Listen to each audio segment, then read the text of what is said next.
अस्सलाम वालेकुम, कैसे हैं आप? ठीक हैं? आई होप कि आप ठीक होंगे। आज है जी 1 जून 2026। आज नया महीना स्टार्ट हो गया है। बात करते हैं क्रिप्टो मार्केट की अपडेट पे कि क्रिप्टो में क्या चल रहा है और आने वाले जो हालात हैं क्रिप्टो के वो कैसे हो सकते हैं। तो मैं क्योंकि इस वक्त टूर पे हूँ तो टूर के ऊपर होने की वजह से आपके लिए वीडियो जो है वो आउटसाइड से बन रही है, इसलिए थोड़ा बहुत अगर कोई बीच में प्रॉब्लम आए तो उसके लिए इग्नोर कीजिएगा। सबसे पहले हम मुआवजा कर लेते हैं कि बिटकॉइन और ये जो आम करेंसी है जो आप यूज करते हैं इसमें वाज़ेह फर्क क्या है। एक फर्क आपके सामने हमने रखा है कि सबसे बड़ा फर्क है डिमांड एंड सप्लाई का है। आपको यहाँ पे नजर भी आ रहा होगा कि बीटीसी के ऊपर लिखा हुआ है कि फिक्स सप्लाई और जो वैल्यू उसकी मार्केट में पब्लिक के हिसाब से डिमांड में क्रिएट होगी बगैर किसी कंट्रोल के वो एग्जिस्ट करेगी। और दूसरी चीज ये है कि बीटीसी को कोई बंदा कंट्रोल नहीं करता, इसकी मार्केट इसकी कीमत को कोई कंट्रोल नहीं करता। ये ज्यादा बाइंग और ज्यादा सेल यानी डिमांड एंड सप्लाई की बेस पे ही परफॉर्म करता है और लॉक भी है, सिक्योर भी है और 24 आवर आपके लिए ट्रांजैक्शन में ओपन है कम टैक्स के साथ अगर किसी जगह पेमेंट करनी हो। जबकि फियाट करेंसी का ये है कि अनलिमिटेड सप्लाई है, गवर्नमेंट को जब जरूरत पड़ती है वो नई करेंसी छाप लेते हैं और उससे इन्फ्लेशन बढ़ता है और आपके पास पड़े हुए पैसे की वैल्यू डाउन होती है। अच्छा, ये फर्क मैंने आपको इसलिए समझाया था कि आपको बाकी की क्रिप्टो समझ आ सके कि आपके पास जितने भी होल्डिंग में पड़े हुए कॉइन्स हैं वो अपनी वैल्यू क्यों गिरा देते हैं, यानी उनकी वैल्यू क्यों कम हो जाती है। उसकी वजह ये है कि जब कॉइन की कम्युनिटी नए कॉइन मार्केट में फेंक देती है तो आपके पास पड़े हुए कॉइन्स की वैल्यू ऑटोमेटिकली डाउन हो जाती है। इसको समझाने का मतलब बेसिकली ये है। अच्छा, अब आगे चलते हैं जी। बिटकॉइन में जो 10वीं पोजीशन थी टॉप एसेट्स की उसमें बीटीसी ने अपनी वो पोजीशन खो दी है। यानी गोल्ड आ गया, नवीदिया आ गया, गूगल, टेस्ला, आईफोन, इस तरह वर्ल्ड रैंकिंग में असासों में टॉप रैंकिंग मार्केट कैप के हिसाब से उसमें 10th नंबर पे बिटकॉइन भी आता, यानी बिटकॉइन अंडर 10 था। लेकिन अब क्या है कि दुनिया के जो टॉप असासे हैं बिटकॉइन उससे बाहर हो गया है ये लेटेस्ट रैंकिंग के अंदर। ये वैसे नेगेटिव थिंग है और कोई मसला नहीं है, वैसे बीटीसी वापस आ जाएगा खुद ब खुद ही टॉप 10 एसेट्स के अंदर वापस आएगा, लेकिन अभी नहीं आएगा। ये आने के लिए मैं आपको पहले से बता रहा हूं कि 11 अप्रैल 2028 तो 1 जनवरी 2028 तक वापस आ जाएगा, इससे पहले नहीं, क्योंकि इसके अंदर पैसा आना ही उस वक्त है। अब आ जाते हैं जी आगे। 8.2 मिलियन वर्थ का जो बिटकॉइन है ना वो एक बंदे ने किसी गलत एड्रेस पे भेज दिया, यानी बर्निंग एड्रेस था। यानी एक ऐसा एड्रेस होता है जिसके ऊपर जो किसी के इस्तेमाल में नहीं होता, इनवैलिड होता है, वो बिल्कुल यानी जाया समझ लो। तो वहां पे 8 यानी 8.25 मिलियन के जो डॉलर हैं वो उसने गलती से बीटीसी यानी इतनी मालियत का बिटकॉइन उसने गलती से उस एड्रेस पे भेज दिया है। डेफिनेटली ये उसका लॉस हो गया है। तो अब आप क्या कहते हैं कि गलती से अगर आपके एड्रेस पे आ जाता तो फिर कैसा होता? अच्छा, अब आ जाते हैं जी। नेक्स्ट आपको न्यूज देते हैं कि चैट जीपीटी आप सारे यूज भी करते हैं। चैट जीपीटी से अब आप बिटकॉइन को खरीद सकेंगे। ये बड़ा मेजर मेजर न्यूज है। असल में जो न्यूज होती है ना ये वक्ती तौर पे तो आपको लग रहा होता है कि यार ये क्या है, बस बाय कर लेंगे और क्या होगा, लेकिन ऐसा नहीं होता। ये वक्त के साथ साथ आगे जो जब मामला बढ़ते हैं तो इन न्यूज का इन्वेस्टर पर बड़ा असर होता है। वो देखता है कि यार अडॉप्शन बढ़ रही है। इस वक्त आपको अगर पूरी मार्केट में किसी की अडॉप्शन बढ़ते हुए नजर आ रही है तो वो जस्ट बिटकॉइन है और ये आपने अपने जहन में रखना है। अच्छा, एक और अडॉप्शन की बात हो रही है तो मैं आपको एक और चीज बताता हूँ। कोइन फेस्ट एशिया ये एक ट्रेवला.com है, यानी यहाँ पे ट्रेवलोका है। इंडोनेशिया में जो लोग आए हैं या इंडोनेशिया में रहते हैं उनको पता है कि वेबसाइट है ट्रेवलोका। ये ट्रेवल के लिए टिकट्स, होटलिंग, टूरिज्म, इसकी बुकिंग होती है यहाँ पे। और ये बहुत बड़ी यानी पूरे इंडोनेशिया के अंदर ट्रेवलोका ही चलती है। उन्होंने क्रिप्टो के साथ इलाहा कर लिया है और कोइन फेस्ट एशिया ये कम्युनिटी है क्रिप्टो की, इनका कोइन भी है।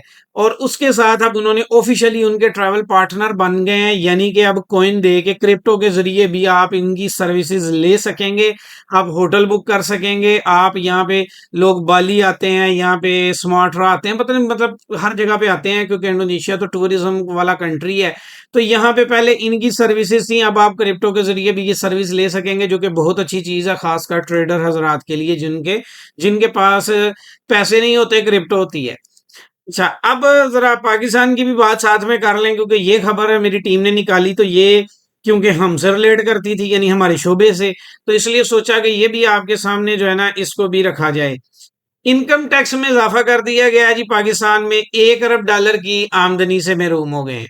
अच्छा, यहाँ पे लांसेस की जो एसोसिएशन है ना ये वो कह रहे हैं और दूसरा ये है कि पाकिस्तान की फ्रीलांस और रिमोट वर्क कम्युनिटी जारी माली साल के पहले 9 माह में तकरीबन 900 मिलियन डॉलर की आमदनी मुल्क में लाई। तो आप जरा हमारी गवर्नमेंट के काम देखेंगे जहाँ पे पूरी दुनिया ट्रेडर्स के लिए ई कॉमर्स के लिए रास्ते खोल रही है, उनके लिए डिजिटल नॉर्म्ड वीजे निकाल रही है, जहाँ पे पूरी दुनिया आसाइशें दे रही है, आसानियां दे रही है, टैक्सेस में लेस कर रही है। वहीं पे हमारी गवर्नमेंट जो 900 मिलियन डॉलर यानी तकरीबन 1 बिलियन डॉलर 1 बिलियन डॉलर के लिए हमारी गवर्नमेंट में पहुंची होती है आईएमएफ के पास, जबकि वही 1 बिलियन डॉलर इससे कहीं ज्यादा अगर आसाइशें हों तो सहूलियत प्रोवाइड की जाए, पॉलिसी बनाई जाए, तो यहाँ पे पाकिस्तान में ई कॉमर्स और ट्रेडर ही कितने पैसे कमा के ले आएंगे, लेकिन जो कमा के ला रहे हैं 1 बिलियन उनके ऊपर भी इनकम टैक्स इतना कर दिया गया है कि अगर वो 100 कमाएंगे तो उनकी जेब में जाते जाते वो 40 रह जाते हैं, 60 जो है ना वो बैंक गवर्नमेंट इंटरनेशनल टैक्स पता नहीं केड़ा केड़ा टैक्स करते करते वो सारा तो इनकी जेब में चला जाता है और उनको कोई बेचारों को फायदा ही नहीं होता। जब उनको फायदा नहीं होता फिर वो इधर ही जाएंगे, कोई इंडोनेशिया आएगा, कोई मलेशिया जाएगा, कोई यानी उन मुल्कों में जाएंगे फिर जहां पर ये आसानी होगी और यही खिदमत जो अपने मुल्क की होनी है वो उधर उस मुल्क में जाके होगी। तो ये सूरत हाल है और अभी भी टैक्स के यानी इस बजट के अंदर मजीद टैक्सेस लागू करने जा रहे हैं और फिर कहते हैं कि हम क्रिप्टो के अंदर काम कर रहे हैं और हम डिजिटल लोगों के लिए काम कर रहे हैं तो फलां कर रहे हैं और पॉलिसी बना रहे हैं और ये जितनी पॉलिसीज बन रही हैं ये सारी अपनी फेवर में है, इसका पब्लिक को तो कोई फायदा समझ नहीं आया। अच्छा, अब आगे आ जाते हैं। यहाँ पे वियतनाम जो है उसने ऑफिशियली टेक ऑफ यानी ओवरटेक कर लिया इंडिया की जो 5वीं पोजीशन थी। पूरी दुनिया में इंडिया को 5वीं बड़ी मईशत माना जाता है। हमारे साथ आजाद हुआ था ये मुल्क और हम इस वक्त जो है ना दुनिया के आखिरी नंबरों पे खड़े हैं और यहाँ पे स्टॉक मार्केट के हिसाब से 5वें नंबर पे इंडिया था, जिसको अभी टेक ओवर कर दिया है ताइवान ने। तो जरा सोचेंगे ताइवान है क्या चीज, मेरे ख्याल एक पंजाब से भी छोटा वो मुल्क है, आप समझ लें कराची के जितना ही कोई मुल्क है। और उसने अब देखेंगे उसने क्या कर दिया है। तो अब आप यहाँ पे सोचेंगे, हम अक्सर कहते हैं कि फलां ने ये कर दिया, भाई हम खुद ही नहीं ठीक है, पता नहीं किन गुनाहों की सजा है जो हमें सबको मिली हुई है। अच्छा, अब आ जाते हैं सैमसंग, ये साउथ कोरियन कंपनी है। इसने 408, वैसे 804 ही कर लेंगे सीधा सीधा, कोई ना उत्ते भी 9 मई का केस ही हो जाता, लेकिन इन्होंने उल्ट फिगर यानी 408, ये 8 उधर लगाओ 4 इधर लगाओ तो बराबर हो जाए। वैसे 408 मिलियन डॉलर जो है ना इन्होंने क्रिप्टो में इन्वेस्ट किए हैं अपबिट एक्सचेंज के ऊपर। तो ये नहीं अभी तक पता लगा कि इन्होंने किए किस में, डेफिनेटली बिटकॉइन में ही किए होंगे और इससे ज्यादा तो किसी में नहीं करने इन्होंने। ये तो अब आप जानते ही होंगे कि विटालिक बुटरन ये हैं एथीरियम के ऑनर और इन्होंने अपना जितना भी एथीरियम रखा हुआ है और उसकी टोटल मालियत का 90% ये आज भी होल्ड करते हैं, जो कि अच्छे खासे इस वक्त तो लॉस के अंदर ही चल रहा है, तो उसके बावजूद खैर ये होल्डिंग के अंदर ही लगे हैं। अब आ जाते हैं क्रिप्टो मार्केट की बात कर लेते हैं। तो क्रिप्टो मार्केट के अंदर जमूद तारी है, बड़े बड़े तमाम कोइन जो है ना वो बड़े पड़े हैं, उनकी सप्लाई इंतहा लेवल को छू रही है। इन्फ्लेशन हर कोइन के अंदर बहुत ज्यादा है। अब इन्फ्लेशन क्या होती है? इन्फ्लेशन कहते हैं कि डिमांड कम होना और सप्लाई का बढ़ा देना, यानी जैसे हम महंगाई में बोलते हैं कॉइन की भी इन्फ्लेशन होती है। और ये कॉइन की इन्फ्लेशन में आप ये देखें, इना 14% drop, LTC 3% drop, UNI 12% drop, DOT 7.5% drop, Doge coin drop, जिक ड्रॉप, डैश ड्रॉप, मतलब सारे कॉइन ड्रॉप हुए हुए हैं। कोई चंद कॉइन है जिन्होंने ऊपर, ये एक्सएलएम की पिछले दिनों न्यूज थी, इन्होंने एक पार्टनरशिप की है एक कंपनी के साथ, उसकी वजह से इसमें 65% का पंप आया है। अब बाकी जो बैठे हुए थे पहले वो सेल कर देंगे तो बस कहानी खत्म। रेन कॉइन, लेब कॉइन, एच कॉइन ये है ही नए, इनकी भी आज है ये कल होंगे ही नहीं। एफईटी 30% गेन किया है। जब गिरता है तो पता नहीं कितना गिरता है, फिर जब नीचे और रिकवरी करने की बारी आती है तो 30% की रिकवरी है। आईएनजे 23% की रिकवरी है। ओवरऑल क्रिप्टो मार्केट की सूरत हाल में कोई बड़ी बेहतरी यहाँ पे कोई नहीं आनी, ना बुल रन आना है, ना ही कोई आर्ट रैली यहाँ पे आनी है। ये बात मैं आपको क्लियरली बता रहा हूँ कि ये रैली आपको 35 से 40 कॉइन में नजर आएगी, लेकिन आएगी अगले साल के एंड पे सितंबर के बाद। अभी फिलहाल वही आप 19-20 की जो रिकवरियां हैं उसके ऊपर रिलाय करें। क्रिप्टो मार्केट में बात कर लेते हैं। इस वक्त जो इंडेक्स चल रहा है वो 33 का चल रहा है। अच्छा, ये 33 वाला जो इंडेक्स है ये इतना ज्यादा ये खतरनाक तकरीबन हो चुका है कि पिछले कई महीनों अक्टूबर 11 के बाद अब तक इसने कोई इतना अच्छा परफॉर्म नहीं किया। हालांकि इससे पहले ऐसा कभी नहीं देखा गया, लेकिन इस बार में ये प्रॉब्लम ज्यादा हो रही है और 33% के ऊपर ये इस वक्त खड़ा हुआ है, जो कि इस वक्त बाय की मार्केट को की तरफ इशारा करता है। लेकिन जो कैंडल्स हैं जो दुनिया के हालातों आके आते हैं वो ये बताते हैं कि थोड़ा सा ड्रॉप और होगा और उसके बाद बाय की तरफ जाएगा। अच्छा, अब हम जरा बात कर लेते हैं जी क्रिप्टो मार्केट में बिटकॉइन की। तो बिटकॉइन ने पिछला महीना यहाँ पे टच किया है कई बार 82 पे, और आपको मैंने एक प्रेडिक्ट किया था कि 82 से 88 तक जा सकता है, तो 82 तक गया। अब आपको मैं लॉन्ग टाइम के अंदर प्रेडिक्ट करके दे रहा हूँ क्लियरली। अभी तो ये 19-20 के फासले में जहां पे भी जाए, लेकिन अभी क्लियरली आपको बता रहा हूं कि आने वाले चंद हफ्तों के अंदर, चंद हफ्तों से मुराद ये है कि इस वक्त आप जून को फेस कर रहे हैं, तो 3 महीने के अंदर अंदर, यानी अगस्त के बाद का कह सकते हैं कि अगस्त के महीने से पहले या अगस्त के बाद, इस दौरानिए में आइंदा चंद जो हफ्ते गुजरेंगे, 12 से 15 हफ्ते, इनके अंदर बिटकॉइन को आप जाता हुआ देख सकते हैं 45 और 50 से डाउन। फिलहाल तो ये अपनी ट्रेंड लाइन के ऊपर मौजूद है और ये ट्रेंड लाइन ब्रेक होती हुई नजर आ रही है। इस बार शायद ब्रेक हो जाए। और ये देखें, यहाँ पे पिछली बार ऊपर का जो एक छोटा जोन बनाया था, ऊपर बुलिश जोन, वो भी उसने ब्रेक कर दिया है और उसके बाद दोबारा उसी जोन में आ गया जहां पे एक लंबा टाइम बीटीसी ने गुजारा था। अभी ये वहां पे आ गया और अभी ये अपनी ट्रेंड लाइन है पे मौजूद है। अब यहां से थोड़ा सा रिवर्स लेगा 75 तक, यानी 70 तक पहुंचेगा, 71, और उसके बाद 75 तक जाएगा इस जोन में। और उसके बाद स्लोली स्लोली आपको, जैसे कि मैंने अभी आपको बताया कि थोड़ा सा टाइम लगेगा, लेकिन ये क्लियरली 45 टू 50 के दरमियान में इसने जाना ही जाना है। और उसके बाद जाके आप एक इसकी रैली देखेंगे जो अपसाइड पे होगी। इससे पहले आपको मार्केट में कोई बेहतरी नजर नहीं आएगी। अच्छा, अब आ जाते हैं जी जिक कॉइन ने अपना जो ब्रेक करना था सेकंड, ये देखें, ये पहले यहां से ब्रेक करने की कोशिश की थी, नहीं किया। अब यहाँ पे फिर दोबारा 5 बार इसने टेस्ट किया है अपनी उसी रिजेक्शन लाइन को, लेकिन उसको ब्रेक नहीं कर सका और वापस रिवर्स आ गया है।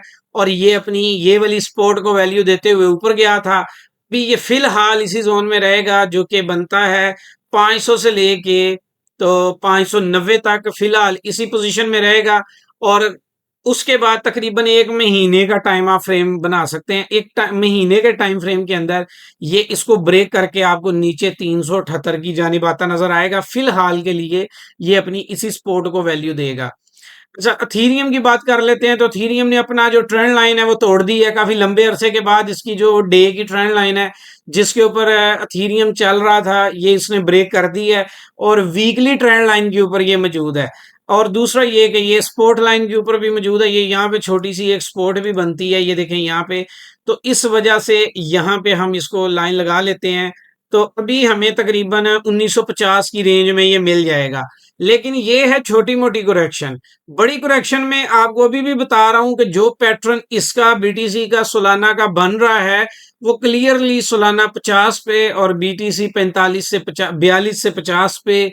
और उसके बाद अथीरियम आपको 11-1200 के राउंड अबाउट मिलेगा। मेरा ऑर्डर 1200 पे लगा हुआ है, 1400 पे लगा हुआ है। इससे पहले मैं नहीं खरीदने वाला। हाँ, मैंने कुछ वैसे पहले का जो खरीदा हुआ है वो 1800 पे खरीदा हुआ है, तो वो वैलिड है, अभी वो तो चल रहा है। लेकिन आप लोगों ने अगर खरीदना है तो भाई आप 1500 का इंतजार करो, जो कि आएगा, आपको मिलेगा 1500 से नीचे भी, और तब आप जो है ना इसको खरीद लीजिएगा।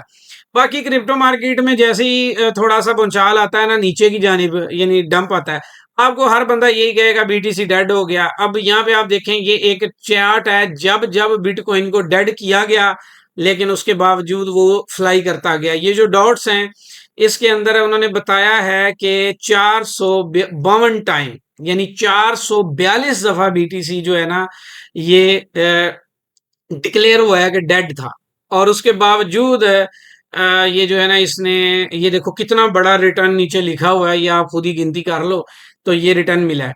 क्रिप्टो मार्केट में अगर आपने काम करना है तो भाई समझ के सीख के करो, नहीं तो छोड़ दो इस काम को, क्योंकि इस काम का फायदा आपको तभी है जब आप इसको समझ के सीख के करेंगे। बेतुके काम करेंगे तो भाई लॉस करेंगे। ये थी आज की वीडियो, आई होप कि आपको अच्छी लगी होगी, आपको पसंद आई होगी। अगली वीडियो जुम्मे वाले दिन आएगी, तब तक मार्केट का कुछ सिनेरियो भी क्लियर हो जाएगा, और आपको मंथ के हिसाब से जो एनालिसिस है वो मैं अपनी जो अगली वीडियो आएगी उसमें कर दूंगा कि आपका जो है ना नेक्स्ट 1 मंथ के टाइम फ्रेम क्या कहता है। तो अभी के लिए इतना ही, दुआओं में याद रखिएगा। Thank you, Allah Hafiz.